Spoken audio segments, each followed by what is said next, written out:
मैंने एक दिन बयान दे दिया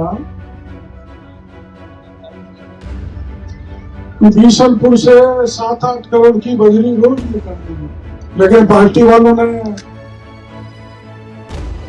ये दिमाग लगाया कि आपने उनको बुलवाया। और आपको पता है कि मेरे को नोटिस भी मिल गया। अपने घर की बात बाहर नहीं बतानी चाहिए। उनमें मछली तो पकड़ी गई है, लेकिन मगरमच्छ नहीं पकड़े गए, आंखों से पकड़े। बल्कि पहले के अधिकारी अभी तक बैठे हैं, मेरा टेलीफोन रिकॉर्ड कर रहे हैं, आज भी हो रहा है टेलीफोन रिकॉर्ड, और मेरी सीआईडी हो रही है। अगर कोई भ्रष्टाचार फैलाएगा, चाहे मेरा भाई कोई भी हो, मैं उसको छोड़ने वाला नहीं। जो ज्वलंत मुद्दे हैं,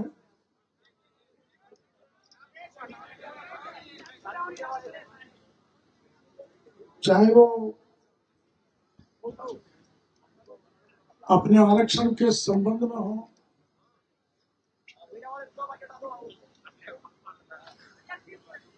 चाहे भ्रष्टाचार का मामला हो।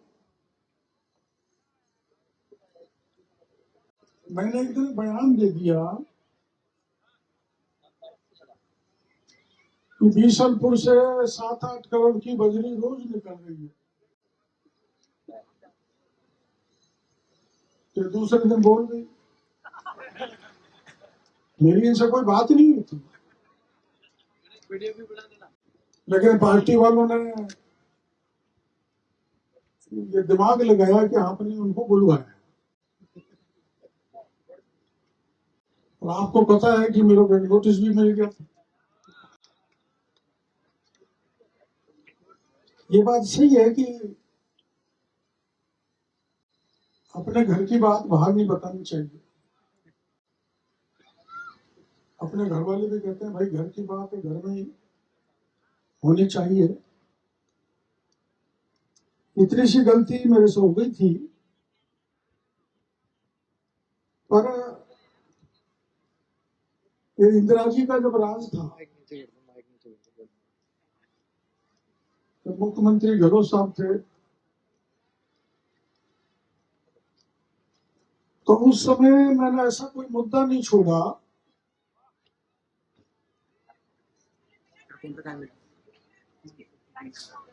जिसको मैंने उठाया नहीं हो। दिन हो, रात हो, सड़क हो, रेल की पटरी हो, बिहारों का जंगल हो, ऐसा कोई जगह नहीं छोड़ी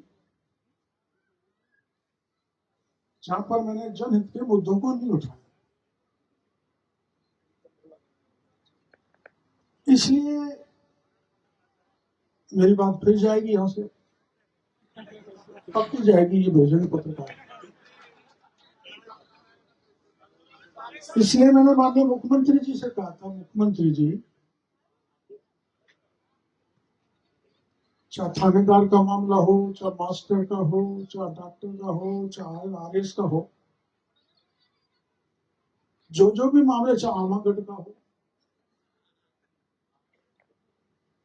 उनमें मछली तो पकड़ी गई है, लेकिन मगरमच्छ नहीं पकड़े गए, आप उनको पकड़ो।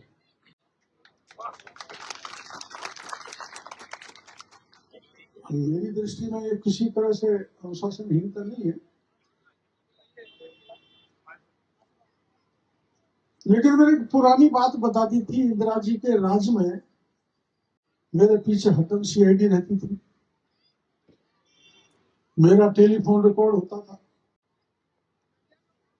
तो मैंने पहले के अधिकारी अभी तक बैठे हैं, मेरा टेलीफोन रिकॉर्ड कर रहे हैं, आज भी हो रहा है टेलीफोन रिकॉर्ड, और मेरी सीआईडी हो रही है।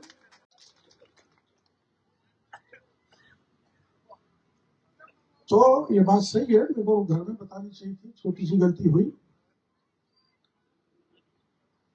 लेकिन अगर कोई भ्रष्टाचार फैलाएगा,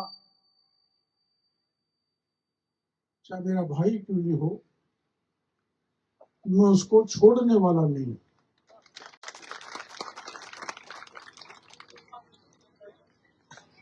मैं अभी वो भ्रष्टाचार या गिनाना नहीं चाहूंगा, क्योंकि इंदिरा जी बैठी है, मामला राजनीतिक हो जाएगा। मैं राजनीति नहीं करना चाहता।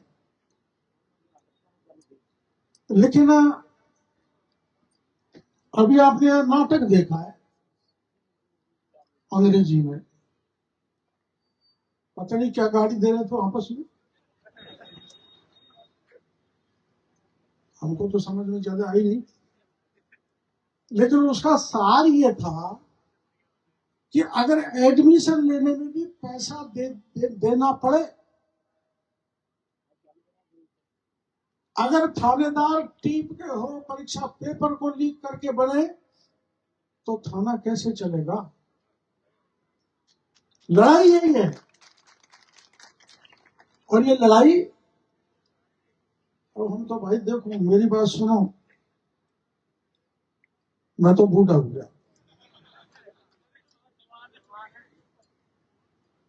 और एक गीत गाया था सवाई माधोपुर में मेरे चुनाव में, थारा पग पकड़ो माधोपुर, राखे राखो लाल बुढ़ापे। तो धन्यवाद है सवाई माधोपुर वालों को, बुढ़ापे में मेरी लाज रख दी,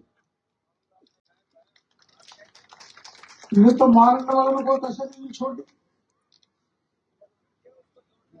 एक हमारे खड़ी हो गई थी, उसको सबने संग दिया कि डॉक्टर की ओर मरना चाहिए की ओर। हम जब हमारे संघ की शाखाओं में जाया करते थे, वे खेल खेलते थे विष अमृत,